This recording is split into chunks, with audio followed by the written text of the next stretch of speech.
साथ संगत, इतना प्यार आप सबसे पिछले 4-5 दिनों में मिला।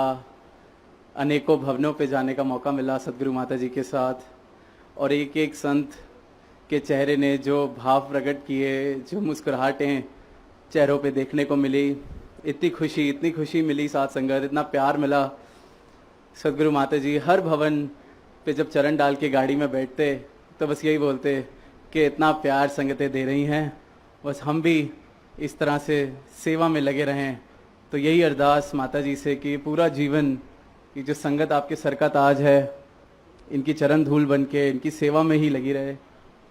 और साथ संगत, भैया जी भी अरदास कर रहे थे कि जल्दी जल्दी पंजाब का चक्कर लगा करे, तो दास भी यही अरदास करेगा कि टूर जितनी जल्दी बना करें, दास भी इसी बहाने थोड़ी पंजाबी सीख लेगा पंजाब आते आते।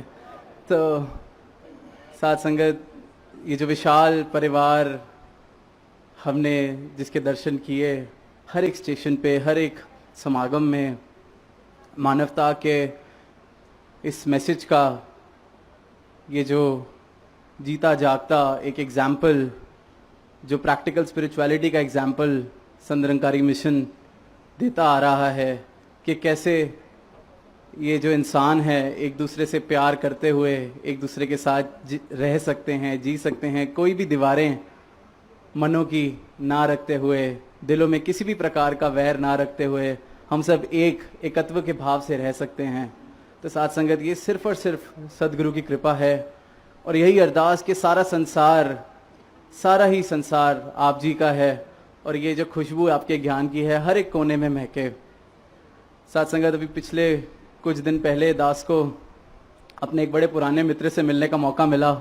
हम स्कूल में साथ पढ़ते थे, तो काफ़ी सालों बाद ऐसा सबब बना कि मिले, तो बातें शुरू हुई।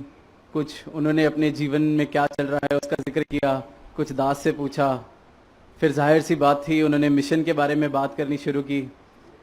कहा कि मिशन का मैसेज क्या है, सदगुरु माता जी का उद्देश्य क्या है, मिशन का ब्रह्म ज्ञान का क्या मतलब है। अनेक तरह के उनके जो सवाल थे वो पूछ रहे थे दास से। तो बातों ही बातों में बातें आगे गुरु चर्चा होती रही, और जो हमें मैसेजेस सदगुरु से हमेशा मिलते रहे हैं कि ये प्यार वाली भावना, निमाणापन, हर एक दूसरे के साथ प्रेम, इन सब बातों का जिक्र होने लगा। तो अचानक से दास के दोस्त ने कहा कि यार ये सब तो ठीक है, पर मुझे तो बड़ा गुस्सा आता है। मैं कुछ भी अगर देखता हूँ जो मुझे तंग करता है तो मेरे को बहुत गुस्सा आता है। मेरा अपने गुस्से पे कोई कंट्रोल ही नहीं रहता। मुझे कई बार तो लगता है बस मैं आपा ही खो दूंगा और कुछ ऐसा ना कर दूं। तो साथ संगत, जैसे ही उन्होंने बात का जिक्र किया, दास ने सिमरन किया और मन में कहा कि अब मैं इसको कुछ इस तरह से बात करता हूँ कि हम गुस्से के बारे में जब ऐसा कोई जिक्र होता है तो क्या बात संगतों में सुनी है, इनसे साझी करी जाएं। तो बाबा जी की कोई विचारों की ऐसी बातें याद आई तो उनसे साझी की। फिर जब माता जी ने पीछे जिक्र किया कि हम गुस्सा करते हैं, क्रोध करते हैं, तो पहले अपना मन जलाते हैं, फिर बाद में वो गुस्सा किसी और को तंग करता है। तो इस तरह की बातें चल रही थी, और कुछ अपने भाव भी दास ने उनके सामने रखे। तो वो बड़े ध्यान से सुन रहे थे, और दास को ऐसा लगा शायद कुछ असर हो रहा है बात का, मे बी अग्री कर रहे हैं, और शायद मिशन का मैसेज बड़े अच्छे से पहुंच पा रहा है इन तक। साथ संगत, हम ये जो चर्चा चल रही थी, दास की गाड़ी में बैठे हुए थे, दास और दास का दोस्त था, और ये गाड़ी एक जगह खड़ी थी और हम गाड़ी में बात कर रहे थे। काफ़ी देर हो गई थी। जैसे ही ये गुस्से का टॉपिक चलते चलते दास उनको शांत कर रहा था, अचानक से खड़ी गाड़ी पे एक दूसरी गाड़ी ने जोर से हिट कर दिया।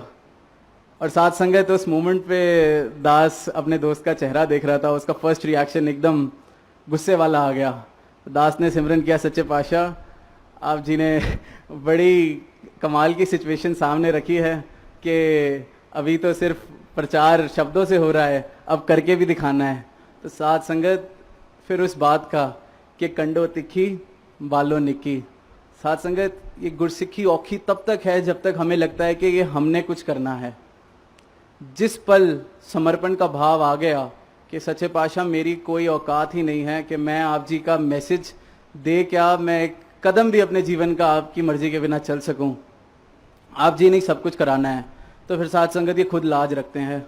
गाड़ी से उतरे, जिस महात्मा ने गाड़ी मारी थी वो गाड़ी से उतरा, वो काफ़ी घबराया हुआ था, पता नहीं अब क्या होगा। तो बड़े प्यार से साथ संगत सच्चे पातशाह ने खुद वहाँ पे प्रकट हो के संभाल ली सिचुएशन। बड़े प्यार से हमने एमिकेबली पूरी सिचुएशन को डील किया। फिर जब गाड़ी में बैठे तो दोस्त बोलता है, कहते हाँ यार वैसे गुस्सा करने की ज़रूरत ही क्या है, ऐसे भी तो सारे काम हो जाते हैं। वही बात। तो साथ संगत कहने का भाव ये कि ये हर एक गुरसिक की लाज खुद रखते हैं, बशर्ते ध्यान इनके चरणों में हो। ध्यान इस बात का रहे कि जो आप जी के वचन आते हैं, जो आप जी चाहते हो हमसे, वो जीवन वैसा तभी बन पाएगा जब मैं पूर्ण तरीके से समर्पण करूँगा। और साथ संगत कोई भी माता पिता ऐसा नहीं चाहेंगे कि उनका बच्चा सक्सेसफुल ना हो, उनका बच्चा नाम ना कमाए। तो ये तो सारे जग के माता पिता हैं साथ संगत, ये एक एक बच्चा तरक्की करे, एक एक बच्चा अपना और इनका नाम रोशन करे, ऐसा जीवन बना ले, ये तो यही चाहते हैं। तो बस समर्पण कर सकें। और ये भी याद रखें कि जिद्दी बच्चे किसी भी माँ बाप को पसंद नहीं होते, तो हमने अपनी सारी जिद्दें भी छोड़नी है साथ संगत। जैसा इनका आदेश आता है वैसा जीवन बन जाए, वैसा भाव बन जाए, जीवन इन्होंने अपने आप वैसा बना देना है। तो यही अरदास कामना सारे ही परिवार के लिए कि सारे सुख सारी संगत को मिलें। माता जी जैसे राज माता जी हमेशा मांगते थे सारी साथ संगत के लिए कि सुख सारे दुनिया दे, पादो सब दी झोली विच, फिर भी मिलाई रखना संता दी टोली विच। साथ संगत जी प्यार से कहना आनंकार जी।